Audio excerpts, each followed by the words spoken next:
Hello, I am Michael Bernard. I am the Education Coordinator for the Salamatof tribe in Kenai, Alaska. I am presenting today about our Duhdeldiht Youth Services Summer Hire Program that myself and Sandy K. Wilson led June 14th through August 13th, 2021. We had a total of 9 youth that we worked with. As you can see, we had quite a list of program goals that we wanted to achieve this summer. However, the main goal that we wanted to make sure that we achieved was to provide our youth with cultural knowledge and the opportunity to earn a summer wage while learning that knowledge. Sandy Kay and I have both been involved in other programs where we provided summer camps for youth and learned quickly that we were losing our older youth to the necessity of earning a summer wage, so they had to make a choice between going to camp and getting a job. The beauty of this program this summer was that we combined both of those to benefit our youth. These next 2.5 slides show all of the projects and learning opportunities that we did this summer. Those opportunities will be discussed more in depth in this presentation.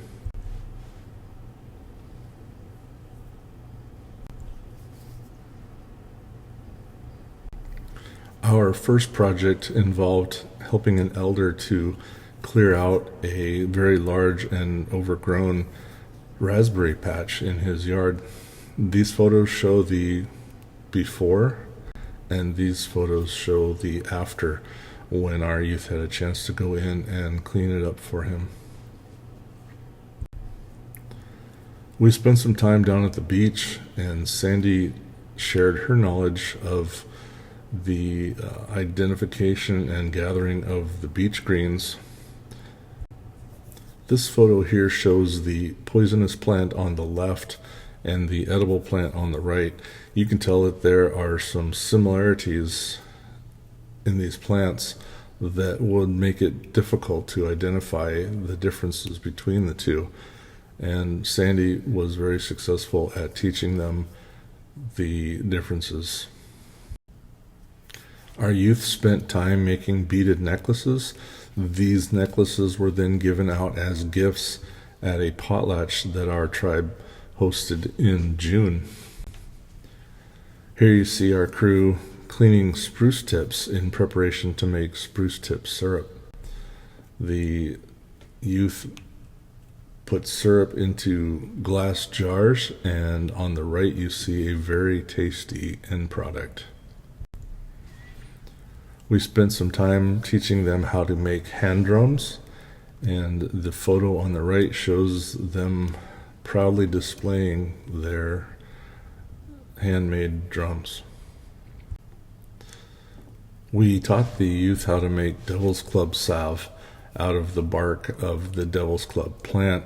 We taught them how to respectfully harvest the plant, take the thorns off, and remove the bark. The bark was then used to make an infused oil, and the oil was then combined with beeswax to make the salve. Here you see our crew spending some time with John Ross and his Culture Nest group, where we learned how to sing traditional songs and also had the opportunity to taste some traditional foods that the elders had brought with them.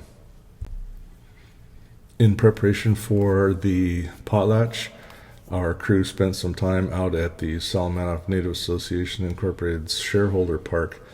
Here they swept and raked and mowed and beautified the park for the potlatch.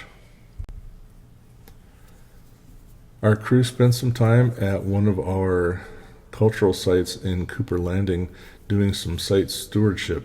They learned that this site was very heavily used by travelers along that Sterling Highway, and unfortunately the visitors came and often left trash and human waste. Our crew went in and cleaned up that mess. several times throughout the summer. Our archaeology project involved working with Deborah Corbett and her husband Tom. Debbie is an archaeologist and Tom is a geologist. We spent some time in Cooper Landing with a professional group of archaeologists that were doing some work along the Sterling Highway in preparation for the highway expansion project. Our youth learned about surveying and excavation. Our own project involved surveying areas around Spirit Lake and looking to find cultural features around the lake. Once they found features that they believed to be of historical or prehistorical significance, they then mapped these features in using GPS and often using compass and tape. One of the topics that we wanted to cover this summer was basic auto maintenance. The opportunity presented itself sooner in the summer than we had anticipated when one of our youth had a flat tire on his way to work that day. We taught the youth how to check and maintain proper air pressure in their tires. We also taught them how to locate, identify, and check the levels of fluids under the hood in a vehicle. On the right, you'll see the youth having the opportunity to practice removing and replacing a tire in preparation for any flat tires that they may have in the future. Many of our youth had never had the opportunity to change a tire before, and so this activity became very relevant and helpful.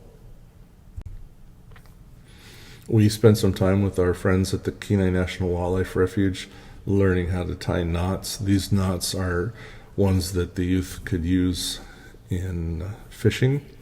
And on the right, you'll see a photo of our youth practicing their casting skills, where they tried to cast their bait into the mouths of the fish swimming at them in the lawn.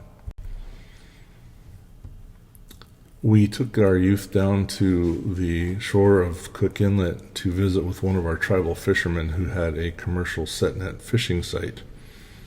They had the opportunity to go in with the fishermen and take the skiff out to pull fish out of the net. You can see them on the left learning the process and on the right doing the process. The beaches at the mouth of the Kenai River are heavily used, particularly during the dip netting season. Unfortunately, people will often leave a lot of trash behind during this season, and fortunately our crew was able to go down and help to keep our beaches clean. The photo on the left shows Sandy Kay teaching a very captive audience how to combine the ingredients to make the dough for fry bread. They also learned how to make salmon spread, and in the photo on the right you can see where the combination of a piece of fry bread and salmon spread can equate into a very delicious result.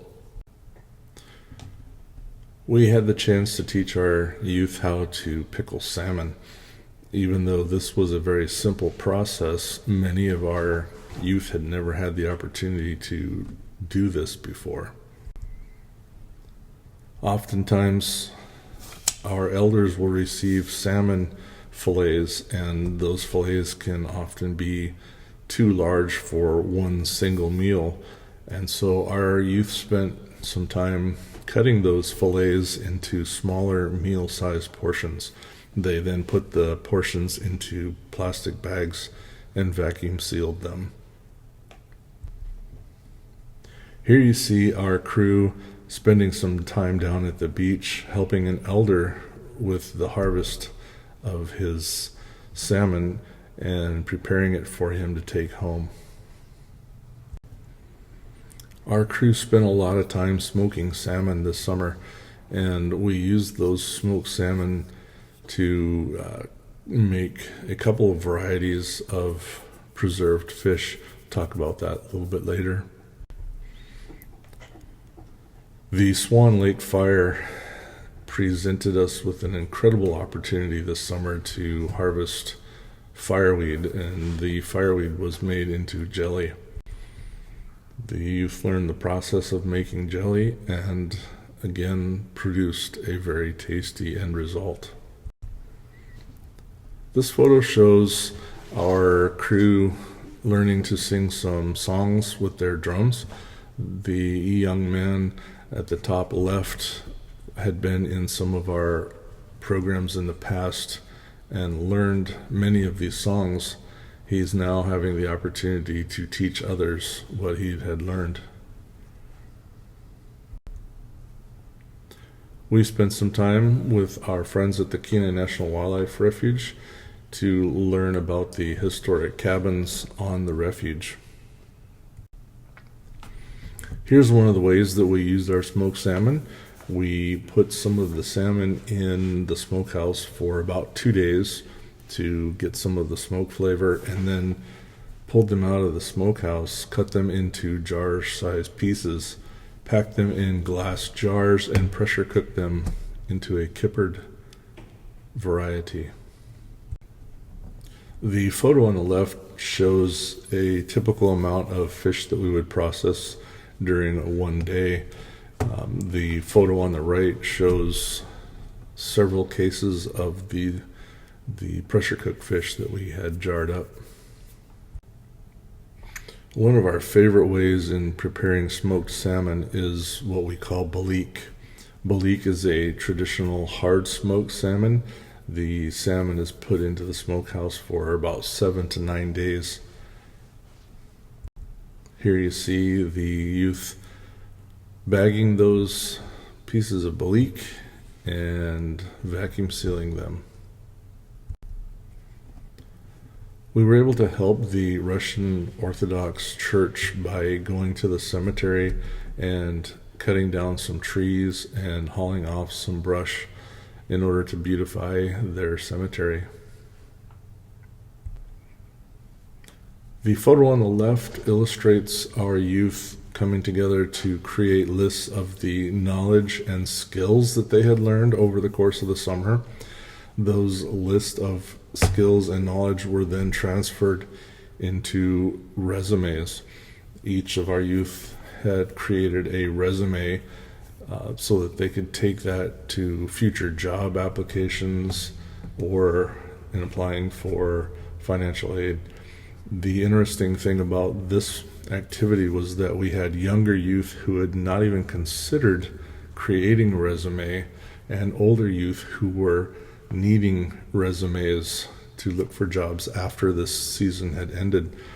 The activity ended up being very successful and relevant for all ages of our youth. We asked our youth what they wanted to do on their last day together, and one of the ideas that was heavily requested was to have a fry bread making competition. We deemed this our first annual fry bread throwdown. The youth were randomly chosen into teams, and each team was given the ingredients necessary to create the dough for fry bread. Once they had formed their pieces, they fried them in oil and presented them to the judges to be taste tested. Sandy Kay and I were very happy to be those taste testers. The rest of the day was spent enjoying a barbecue and playing games. The youth were very happy to just enjoy each other's company on the last part of their 2-month-long work program. This project could not have happened without the collaborative efforts of many. We would like to thank you all for helping us to make this happen. the investment that you spent through your time, energy, and financial contributions were well spent in making this a successful summer for our youth. Thank you very much for your participation.